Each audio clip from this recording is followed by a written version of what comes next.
헤어론 교회 성도 여러분 안녕하십니까? 서상배 목사입니다. 오늘은 에스겔서 47장과 48장을 살펴봅니다. 제목은 여호와 삼마입니다. 에스겔을 환상 중에 데리고 가신 하나님은 미래에 일어날 일들을 보여주시며 말씀하셨습니다. 하나님은 새로운 이스라엘을 세우실 것입니다. 그 중앙에 성전을 만들고 동문을 통해 성전으로 들어가실 것이라고 합니다. 자신이 귀가하신 동문을 영원히 닫게 하심으로 다시는 이스라엘을 떠나시지 않을 것을 다짐하십니다. 그리고 이스라엘 백성들로 하여금 그들이 저지른 죄를 부끄럽게 여기게 하고 새로운 삶을 시작하게 하실 것이라고 합니다. 하나님이 원하시는 새 이스라엘은 먼저 제단을 세우고 정결하게 하고 성전을 거룩하게 유지하며 거룩한 구역을 설정하고 그 중앙에 성전을 세우고 모두가 땅을 나누어 기업으로 가지며 군주의 주관 아래 절기들을 잘 지키며 통치자들이 바르게 통치하며 그들도 법 앞에서 평등한 새로운 공동체라고 합니다. 에스겔서 47장, 48장은 에스겔서를 끝맺음하는 장들입니다. 내용을 살펴보면 첫 번째, 생명을 주는 물이 강으로 되다 1에서 5절입니다. 47장 1에서 5절. 부엌을 마지막으로 성전 둘러보기를 마친 에스겔은 이제 성전 건물의 문에 이르릅니다. 그는 하나님께서 들어가신 동쪽을 향한 성전 문제방에서 물이 흘러나오는 것을 보았습니다. 이는 그 물이 하나님으로부터 나온 것임을 암시합니다. 문제방에서 나오는 물은 번제단 쪽으로 흐릅니다. 그리고 번제단을 지날 즈음에 번제단의 남쪽을 둘러 흐릅니다. 물은 동쪽으로 흘러 그 물줄기가 동문까지 이어집니다. 동문이 닫혀 있어서 성전 안내자는 에스겔을 북문을 통해 성전 담 바깥으로 데리고 나가 동문의 바깥에 이르게 합니다. 동문 바깥쪽에서 문을 통과해 스며 나오는 물을 다시 보았습니다. 이제 성전 안내자는 에스겔을 데리고 스며 나오는 물을 따라갑니다. 안내자는 약 450m씩 거리를 재며 에스겔로 하여금 매번 그 물을 건너게 합니다. 처음에는 발목, 다음에는 무릎, 그 다음에는 허리까지 오는 물이었습니다.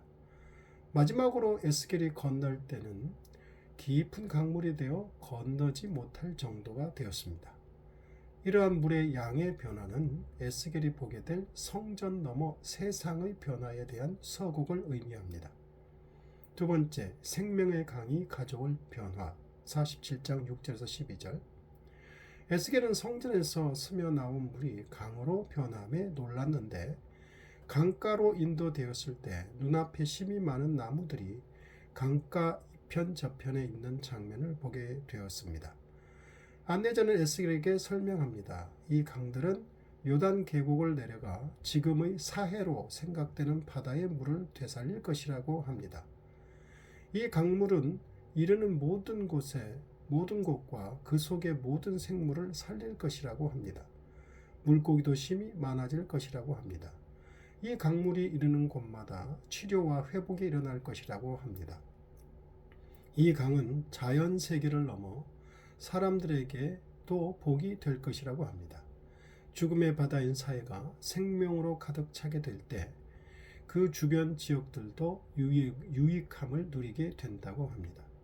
그런데 사해 주변의 언덕에 위치한 진흙 웅덩이들은 회복되지 못하고 소금의 원천이 되어 사람들과 동물들에게 필수품인 소금을 제공하게 될 것이라고도 합니다. 생명을 주고 치유하는 강물의 힘은 너무나 강력해서 그것이 자라게 한 강가의 나무의 열매와 잎조차 그런 강물의 능력을 여전히 소유할 것이라고 합니다. 성령이 오심으로 우리는 성전이 되었습니다. 성령으로 인해 성전이 된 성도들은 그 배에서 생수의 강 되신 성령이 흘러나온다고 했습니다. 성령이 성도들에게 거하심으로 성도들은 주변에 생명을 주는 강이 흘러나오는 성전인 것입니다. 성전에서 흘러나온 생명의 물은 성전 너머의 세상에 생명의 변화를 가져옵니다. 죽음의 바다인 세상에 생명을 주는 변화가 넘쳐나게 됩니다. 세 번째, 다시 사람이 살게 될 땅. 47장 13절부터 48장 29절. 새 이스라엘을 건설하는 데 있어서 가장 필수적인 것은 거주할 땅을 나누는 땅 분배입니다. 사람이 인간다운 삶을 살기 위해 가장 필수적인 것이 바로 땅이었습니다. 그래서 하나님은 백성들에게 기업이라고 하는 땅을 일정하게 나누어 주시라고 합니다. 45장 초두에서 성별된 땅만 언급했습니다. 여기서 12지파에게 나누어 줄 땅 분배가 구체적으로 언급됩니다. 먼저 땅 분배 원칙을 언급합니다. 그것은 평등과 보편성입니다. 이스라엘 12지파가 모두 땅을 기업으로 평등하게 나눠 갖게 될 것입니다. 그리고 이러한 평등한 땅 분배 원칙은 타국인들에게도 적용될 것이라고 합니다. 이것이 보편성입니다. 이전에는 이스라엘 속에서 살아가던 타국인들은 땅을 차지할 수 없었습니다. 에스겔의 마지막 환상에서 이 제안마저 철폐됩니다. 땅의 사방 경계가 언급됩니다. 여기서 언급된 사방 경계의 특징은 다음과 같습니다. 첫째, 이스라엘이 역사적으로 소유했던 땅의 최대 영역 혹은 좀 더 큰 영역을 포함하고 있습니다. 이는 하나님께서 모세에게 약속하신 땅과 같습니다. 둘째, 요단강의 동쪽 지역을 포함하지 않는다는 것입니다. 요단 동편은 원래 약속했던 약속의 땅이 아니었습니다. 땅을 기업으로 받는다는 것은 신학적인 상징적인 회복으로 하나님의 약속의 성취를 누리는 것을 의미합니다. 그러면 각 지파별 땅 분배는 어떨까요? 다음과 같습니다. 45장에서 언급된 여호와께 예물로 드린 거룩한 땅을 중심으로 북쪽은 7지파에게, 남쪽은 5지파에게 각각 분배하고 있습니다.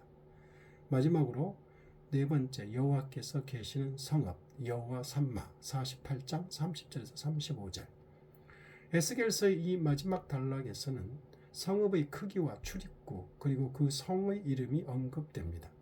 그 성의 이름은 여호와 삼마인데 이는 여호와께서 여기에 계신다는 뜻입니다. 그 성 안의 백성들은 하나님의 백성이고 하나님은 저희와 함께 거기 계신다는 의미로 계시록 21장 3절과 같습니다. 계시록 21장 3절.